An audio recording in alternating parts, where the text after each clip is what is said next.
Ever feel like you're standing at the edge of this wild crypto party? Everyone's having a blast, Yeah. but you're kind of clueless about the password to even get in. Right. We've all been there, trust me. Yeah. But today, we're snagging a VIP pass going straight to the source, the OG, the one that started it all. The Bitcoin white paper. Exactly. This thing was published way back in 2008. It's true. And you know what? It's surprisingly approachable, even if you don't speak, like, fluent cryptography. You know, it really is. It's like, if you can imagine, like, stumbling upon a hand-drawn map Okay. that promises some buried treasure, Ooh. it's intriguing, a little mysterious. I like it. Yeah. Okay, so we've got our metaphorical map. Yes. Let's chart a course for this treasure.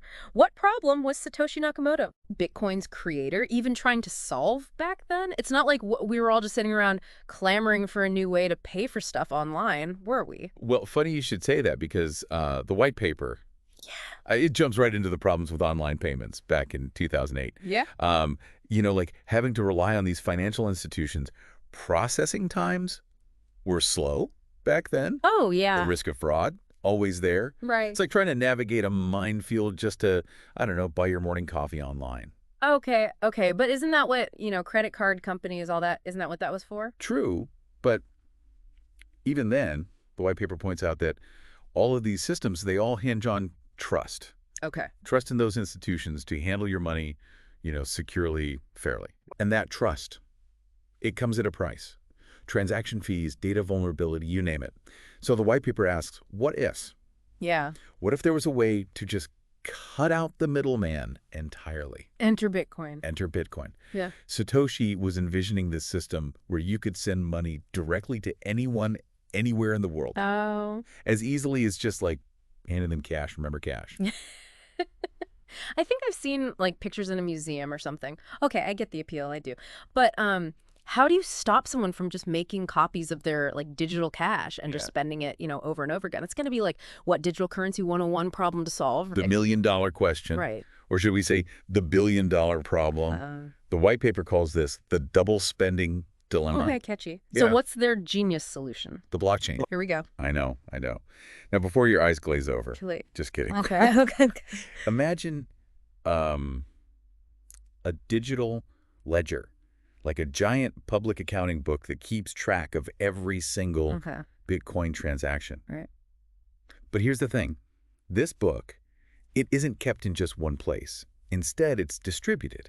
Oh, okay. Across a whole network of computers all over the globe. So it's like a big game of where's Waldo, but like, where's the ledger? I like that. Yeah, kind of. And this distributed system, that's what makes it virtually impossible to tamper with. Because think about it. To try to cheat this system, you'd have to alter every single copy of that ledger at the exact same time. Logistical nightmare. Yeah, good luck with that. Okay, so I think I'm starting to get how this blockchain thing, this giant global ledger, prevents someone from like double spending their Bitcoin. Exactly. But who's actually updating this massive, are there like blockchain accountants or something like working around the clock? Well, that's where things get really interesting. Oh boy. Because the white paper, it lays out this really ingenious incentive system. Okay. Almost like a, hit me with it. like a digital gold rush. Ooh, mining. Yeah. So does everyone get like a tiny little digital pickaxe? Not quite. Okay. Although I wouldn't be surprised if you could find those online somewhere these days. Probably.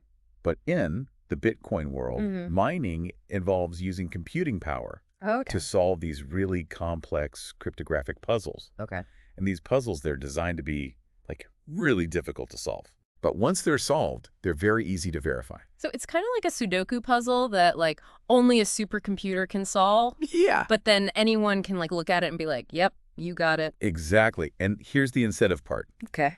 The very first miner to solve that puzzle, they get to add the next block of transactions to the blockchain. Okay. And as a reward, drum roll please, they get to create brand new Bitcoin.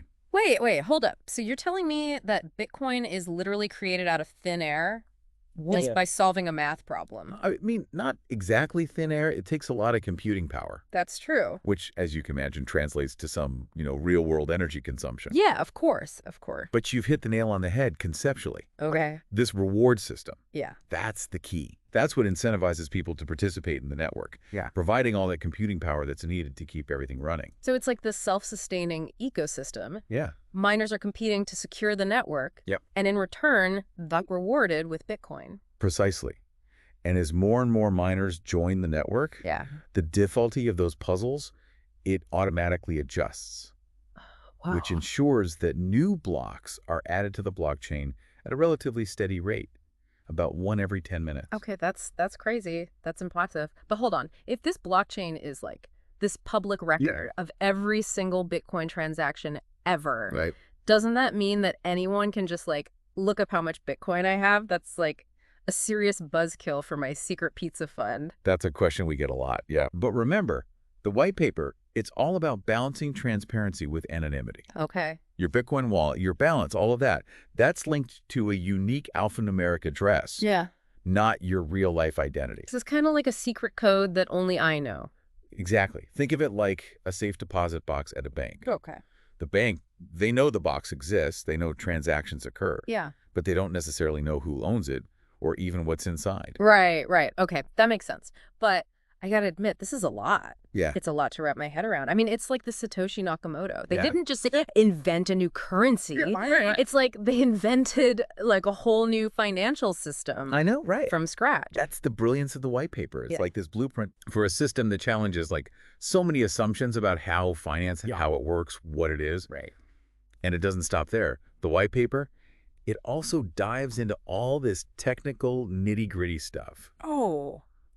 Like what? like how to prevent fraud, how to make sure the data is good, even how to optimize data storage for efficiency. Wait, really? Yeah, They were thinking about data storage limitations back in 2008. it's true. It's not like we all had, unlimited cloud storage back then. I know, right? It's amazing. Wow. The white paper, it addresses all these practical considerations, Okay. outlining all these techniques for like how to combine transactions, how to split them, all to save space. Smart. It's remarkable how much foresight went into this document. It really is. But I'm curious. Did they get everything right? I mean, 2008, come on, that was practically the Stone Age in terms of, like, technology. That's a great question. Right. And it leads us to a really fascinating discussion about how the world has, or maybe hasn't, kept pace with Satoshi's vision.